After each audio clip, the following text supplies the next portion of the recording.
apparently Five Nights at Freddy's, great news, isn't releasing the review embargo until not the day of the movie, but until after the movie drops in theaters. Okay, look, there's a real interesting history here with Five Nights at Freddy's. First of all, the only video game I've ever played in my life that actually creeped me out, that actually made me turn the lights on. I felt so tense playing this game. I loved it. So when they announced that they were actually doing a Five Nights at Freddy movie, I got excited. When I found out that the Jim Henson Company was working on it with them, I got real excited. And then all that excitement went up in a ball of smoke when they announced, oh, we're going to be releasing it day and date on Peacock. It's like, oh yeah, I remember. Every time you do that, your movie is shit. Every time. Not that it's happened dozens of times, but it's happened a handful of times, and every time the movie's been garbage.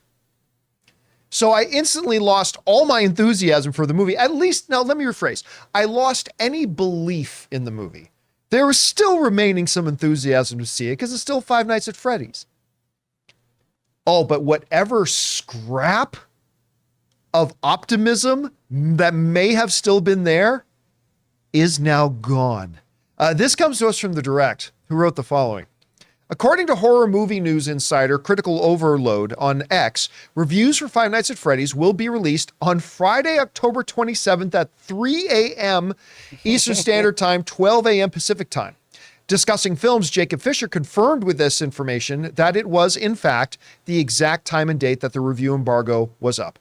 This means that reviews for the film will be released days after the movie hits theaters in some territories like the United Kingdom and Mexico. But I would go one further.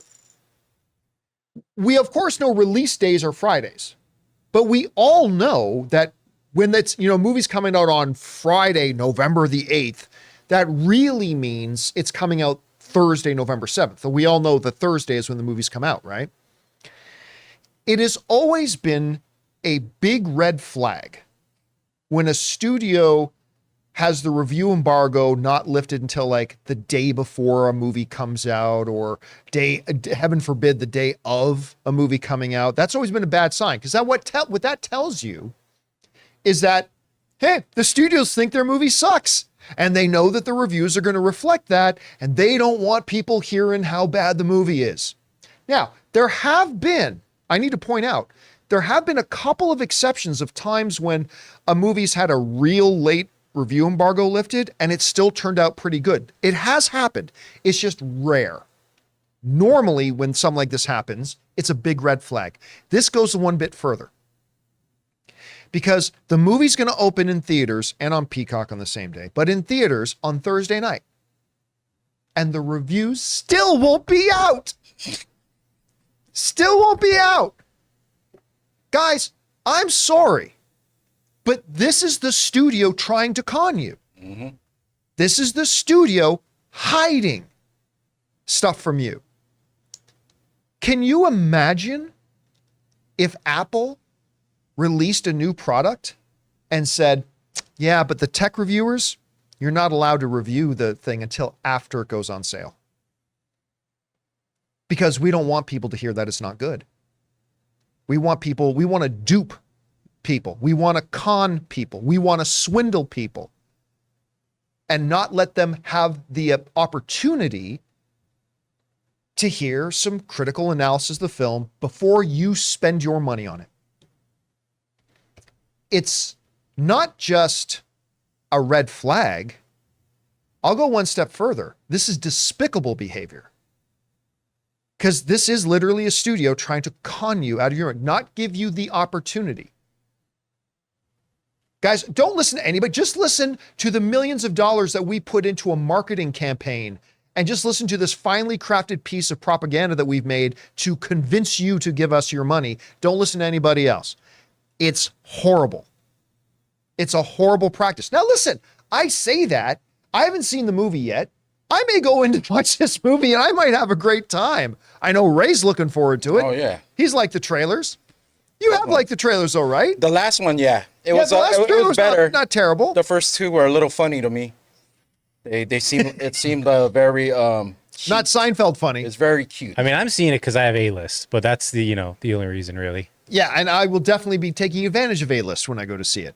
But I mean, the fact that they're not even letting the reviews come out until after the movie already is playing for public audiences in America and will have been playing for public audiences in other countries days before that. Guys, I'm just telling you, this is the studio screaming in your face that they have no belief in this movie. They just don't. I hate it. And this is why I hate this so much. And I say this all the time. As a consumer, as a movie fan, my response is, hey, studio, if you have no belief in your movie, why should I? What reason do I have to have any faith in this movie or any belief in this movie whatsoever? And I'm saying that as a guy who's been really excited about this film until they announced the day and date drop on Peacock. So anyway, hey guys, we want to thank a sponsor of today's video, BetterHelp. You guys know that I've been saying for a long time that it's time for us to start prioritizing mental health in our lives. And if you're thinking of starting therapy, give BetterHelp a try. It's entirely online, designed to be convenient, flexible, and suited to your schedule.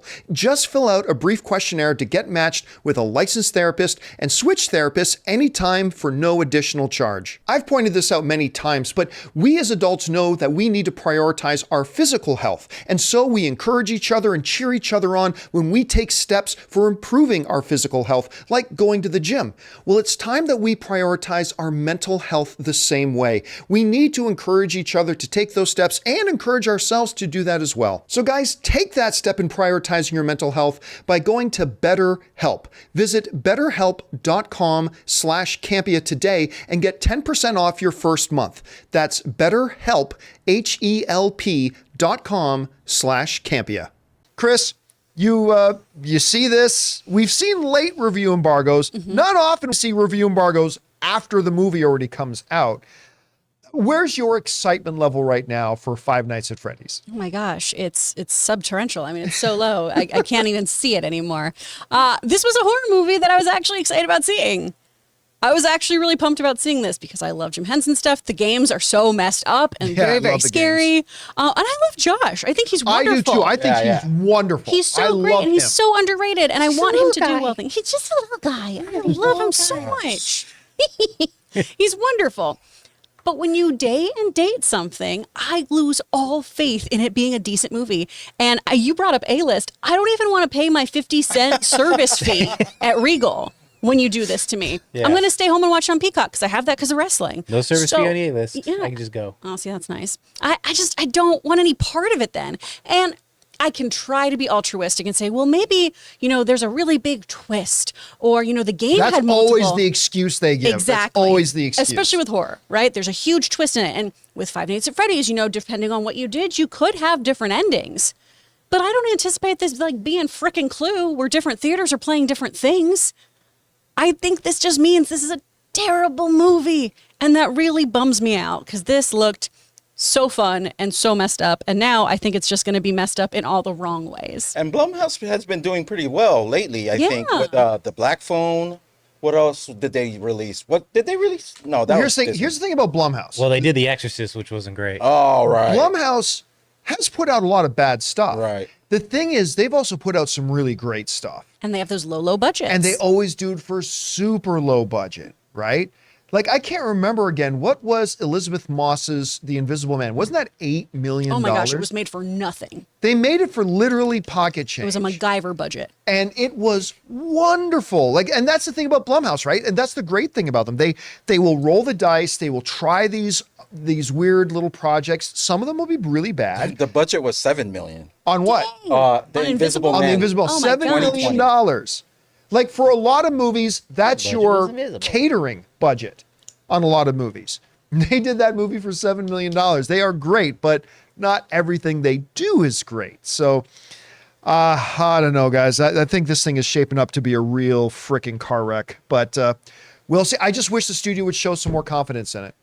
Say, you know what? We're giving it a real theatrical release. You know what? We're lifting the review embargo. It doesn't have to be 2 weeks in advance. We're going to lift the review embargo 4 days before the movie comes out. We believe in this film. Just because, listen, even if other critics don't like the movie, that's fine. But you told me that you believe in it.